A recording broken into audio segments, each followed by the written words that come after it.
Hello and welcome to another episode of the EnVisioneering Exchange, the podcast where industry leaders discuss the most important topics in building an urban efficiency.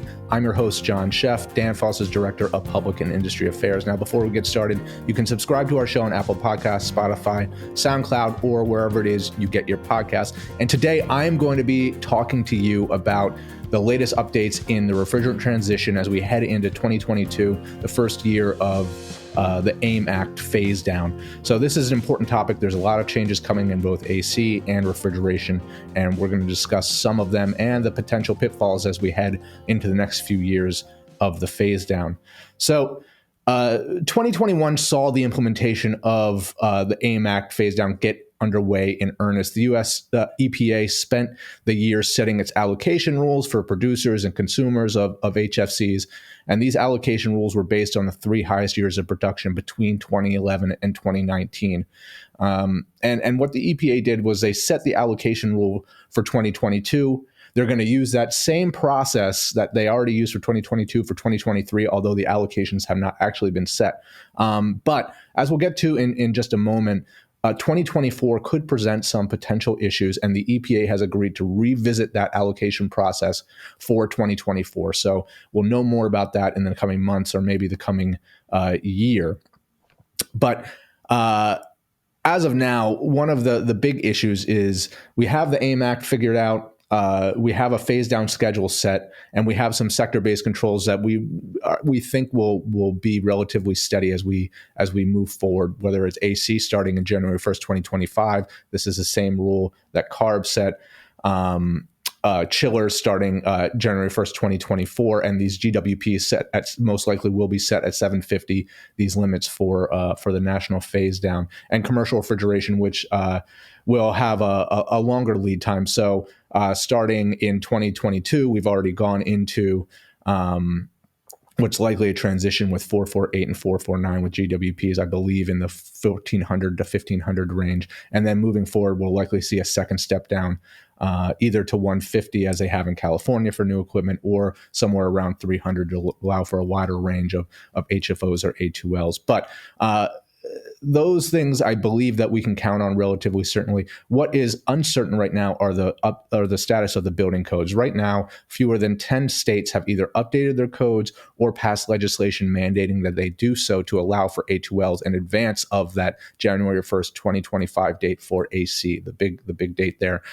So the model codes, which most states rely on to update their state and local codes, and some of these codes are done at the local level, which adds another layer of complexities. But these building codes, the Uniform Mechanical Code or the International Code Council's codes, likely won't be updated to include ASHRAE 15.2 or UL 60335-2-40 for AC or 2-89 for commercial refrigeration until sometime in 2024.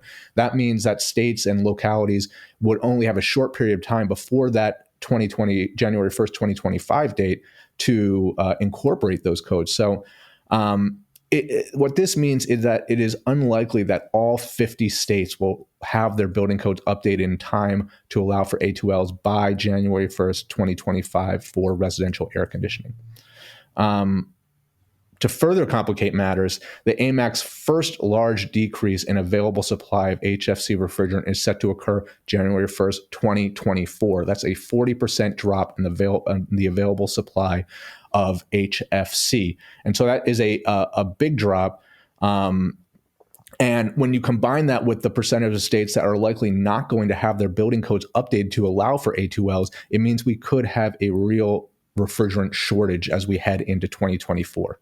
Now, there is some precedent for the scenario. It played itself out around Europe's F-gas regulations in 2017. And the EU was really not prepared for this outcome. And consequently, we saw HFC price spikes of nearly 1,000% in a matter of months, and they didn't ease until the building codes were updated.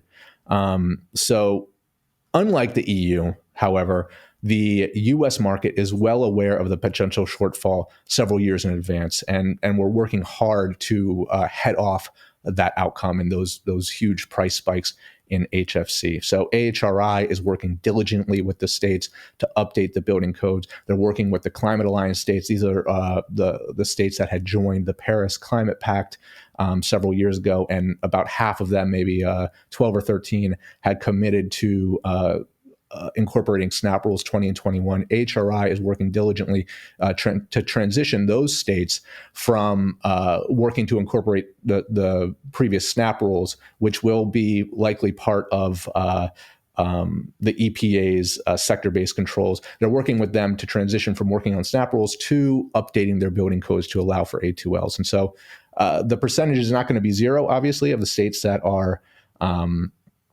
that have their building codes updated, but I don't believe it will be 100% either. Now, the other thing that we mentioned is that the EPA has agreed to revisit the allocation rule for 2024. And so this could provide some relief, as there are there could be new allocations and a new process set for this very important year. However, the phase down schedule is not going to change. We're still going to see that 40% decline in available HFC supply. So there's a limit to what the EPA can do there. But most importantly, like I mentioned, we have time. We have several years. We know what the outcome was in Europe, and the industry as a whole is stepping up its effort to maximize reclaimed refrigerant. And I believe that this will be the key to mitigating the effects of a 2024 shortfall. So the reclaimers are working with OEMs, working with states, working with contractors to increase the available supply of reclaimed HFC refrigerant, so that there is enough to go around when we get to this dynamic that we see between the building codes not being updated and the 40% drop in available refrigerant supply per the AMAC phase down. So, to wrap it up, I'm hopeful that these efforts, when combined, will be enough to avoid the worst impacts of a 2024 shortfall that we saw in Europe.